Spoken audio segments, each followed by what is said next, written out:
Nearly every wealthy person wants to own these 3.5 different types of investments. What are they? Number 1, hard assets. Number 2, paper assets. Number 3, protective assets. And number 3.5, speculative assets. A hard asset is something that you can see, feel, and touch that gives you an income. This would be like going out and buying a rental property for that monthly cash flow. You can compare that to a paper asset, something like investing your money in the stock market, where you get a certificate saying you own a piece of ownership in something like McDonald's, but you don't actually own the franchise. Third is a protective asset, something like physical gold, as a protection against doomsday. And then 3.5 is a speculative asset, something like investing in a startup. But the reason why I call this a speculative asset in 3.5 is because, well, not every wealthy person needs these speculative assets, and you don't want to worry about these speculative assets until you've defined these 3. So what we're going to do now is I'm going to go through each one of these, but I'm going to start with protective assets and then work my way down because this is going to be the quickest. There are 2 dates that really changed the way that our money works: 1913 and 1971. 1913 was when the Federal Reserve Bank was created, which changed our monetary system, and 1971 was when the dollar was taken off of the gold standard, which changed what money was. The Federal Reserve Bank is the central bank in the United States. They're called the Federal Reserve Bank, although they're not federal. It says so on their website. They're not a reserve because they don't keep any cash reserves, and they're not a bank because you and I can't go there to deposit money, but they're the central bank in the United States, and they have the ability to essentially print money. But back then, if you wanted to print more money, the government needed more wealth. What was that wealth? Well, typically physical gold. But then that changed in 1971 because the United States government had a lot of debts that they had to pay and not enough gold to print more money. That was when President Richard Nixon took the dollar off of the gold standard, and then the United States government, with the Federal Reserve Bank, had the ability to spend and print essentially unlimited amounts of money, which then created also more inflation. Now, gold, for example, is a hedge. What does that mean? It is a physical commodity. It's something that you can see, feel, and touch, but it doesn't sit there and produce value. If you go out and buy a rental property, you can rent it out and get an income. With gold, you could sell it to a technology company that uses the gold as a conductor, but the gold is generally just sitting there looking back at you. It's not producing any value. That's why I look at it more as a protective asset. When I invest in physical gold, I look at it as a way of saving hard money. I don't consider it an investment for me. I don't really care what's happening with the price of gold. I buy a little bit of gold every single month, and it just sits there as a way for me to save hard money. Again, I'm just a random guy on YouTube. Investing has risks. You always want to do your own due diligence and never blindly trust a random guy on YouTube. But my theory is that if I was to take $10,000 worth of cash and $10,000 worth of physical gold today and bury both of these things in my backyard, if I were to pick up both of these or dig them both up in 10 years, my thinking is that the physical gold is going to have more buying power, which is why I own some physical gold. It's a small piece of my portfolio. It's about 2% of my total investment portfolio. But for me, it is a doomsday insurance. It is protection against worst case scenario because gold has been a currency since before I walked this earth, and it's going to continue being a currency after I leave this earth. Now, I do want to let you know that on August 15th, 1971, the United States dollar was taken off of the gold standard. And this year, 2024, 53 years later, I'm hosting a live investor summit because I want to go over, number 1, how our money has changed, not just over the last 50 years, but also over the last 5 years because our money has changed, our economy has changed. But even more importantly than that, I'm going to be going over how you can find new investment opportunities in today's economy, how you can spot new financial trends, how you can build wealth in this economy where we're still seeing inflation, we're still seeing the high interest rates, and now we're seeing a slowing economy. How can you find investment opportunities and build wealth? This is a free workshop. If you'd like to join me live, I got the link to how you can join down in the description below. Just make sure you register soon because there's a limited number of people that can actually join me live. This brings me to the second type of asset that many wealthy people want to own, which are hard assets. One of the most popular examples of this will be to go out and invest in real estate, not to live in yourself, but to rent out to other people. Now, there's a lot of different types of real estate. You can buy single family homes, apartment complexes, office buildings, storage facilities, retail buildings. I mean, there's a lot of different types of real estate out there. But the whole idea here is you're buying it not to live in or use yourself, but to rent out to somebody else. Now, the nice thing here is when you buy this property, you own the land, you own the bricks, you own the windows. I mean, you can see, feel, and touch this building. So it's a hard asset. It's something that you can see and control, and it's under your management. And with something like real estate, the nice thing is you can generate income. If you do it correctly, the way to do this is you buy this property, then you're going to rent it out to somebody else. And then because this person or this family or these people are using your property, they're going to pay you rent. And if you do it correctly, the revenue that you're generating from your rent is going to cover all of your expenses. That includes your property taxes, your insurance, your maintenance, your management fees, and your vacancy cost, and your mortgage if you have one, and then put some money in your pocket. That's the correct way to invest in real estate. There's a lot of people talking about how go out and buy properties. That way you can hold on to it for a little while and then flip it for a big profit, or rent it out just so you can cover your costs, hopefully cover your costs, but then see the appreciation in the property. That way you can build that equity. That's not the game that I play. When I invest in real estate, I am looking for cash flow. That means I want to buy a property, rent it out, have cash flow, positive cash flow, a profit every single month.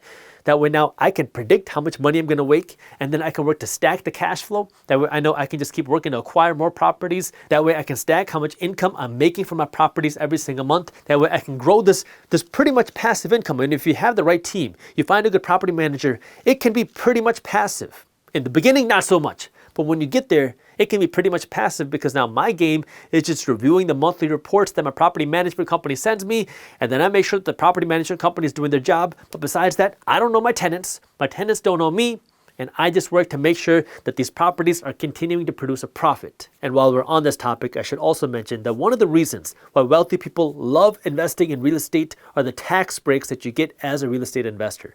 Now, although I am a licensed attorney, I'm not your attorney, but the way that this works is, as a real estate investor, you generate income, this rental income. And what the tax code says is you get to qualify for special real estate deductions. So let's assume now that you make $10,000 a year of profit from your rental income. So you have $10,000 in your bank account after paying for all of your expenses. Normally, in pretty much every business, what you would tell the IRS is, I made $10,000 of profit, and you have $10,000 worth of taxable income. But in the real estate game, what you get to do is you get to tell the IRS, hey, my property is 1 year older. Even if your property goes up in value, you tell the IRS my property is 1 year older, and because my property is 1 year older, I deserve a write-off on my taxable income.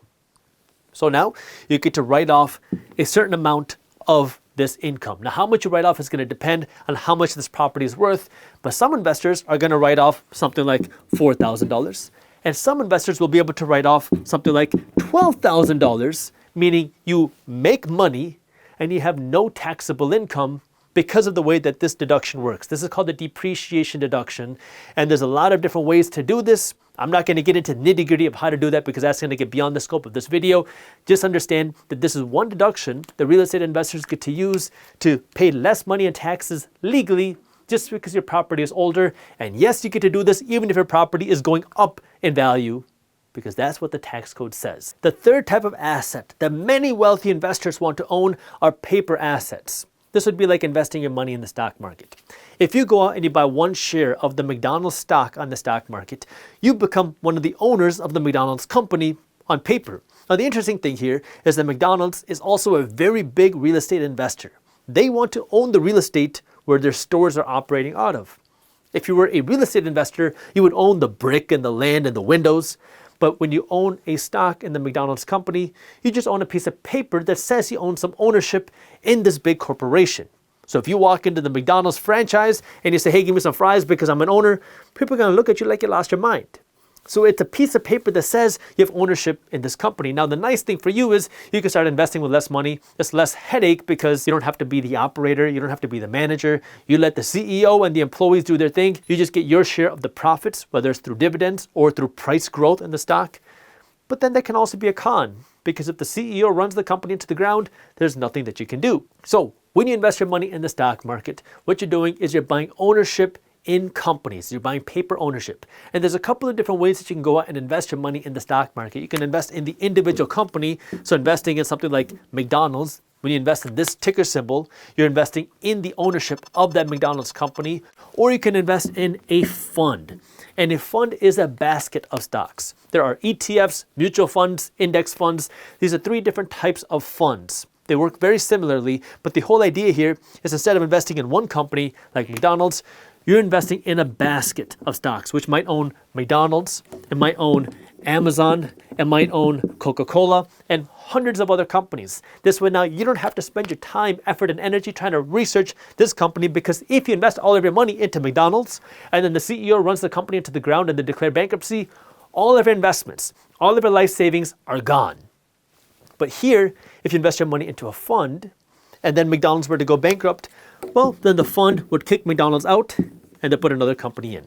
So it'll be balanced out by some of the winners. So for those of you that are not interested in investing in individual companies, or for those of you who don't have the time to keep up with and research individual companies, you don't have to. You can just invest in funds that give you exposure to the total stock market. You can invest in funds that give you exposure to the S&P 500, which is the largest 500 companies in the stock market. You can invest in funds that will give you exposure to the Dow Jones. You can invest in funds that will give you exposure to the NASDAQ. There are funds for pretty much anything that you can imagine. Now, I'm not telling you what to invest in, but this ETF, VTI, if you buy one share of VTI, it'll give you exposure to the total stock market. SPY, this is a fund that will give you exposure to the S&P 500. QQQ, this is a fund that will give you exposure to the NASDAQ. There are funds for dividend stocks, for emerging markets, for international companies, for real estate companies, for healthcare companies, for AI companies. If you know what you want to invest in, I can pretty much guarantee you that there's a fund for that. And then we have this bonus section, number 3.5. And the reason why I call it 3.5 is because you should not worry about your speculative investments until you build the foundation with your stable investments. Now, speculative investments are those things that are a little bit more fun, a lot more risky, and can make you a lot of money, but can also lose all of your money just as fast.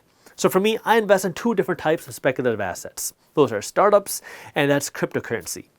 These are investments that I know they could go up very quickly, but they can also crash just as quickly. It's a small piece of my portfolio, because it's speculative. The bulk of my investments are more of the established things that have been proven to build wealth over the last century. But then for that small piece, this is kind of like that fun. So when I invest in something like a startup, I understand that this startup could grow in value very quickly. I mean, this startup, the goal would be to get acquired, maybe go IPO, but generally get acquired. That's the goal with a lot of startups. But if the startup does not get acquired, I don't make any money. If the startup goes bankrupt, I don't make any money. So it's one of those things where you can hopefully see a big return, but probably not. I mean, most startup investments fail. A big chunk, I think it's something like 80 to 90% of startups are going to fail in the first 5 years. So it's a huge risk that you take, but it could give you a big payday if you hit the right one. It's kind of the same thing with cryptocurrency. I mean, we've seen big booms and busts with cryptocurrency. Yeah, I think there's a lot of value in it. There's a lot of value with the blockchain. I think there's a lot of potential, but I also understand that it goes up and down. I mean, it crashes and it booms, so you got to understand the risks, and there's a lot of emotion associated with that. And because of that, it's a small piece of my portfolio.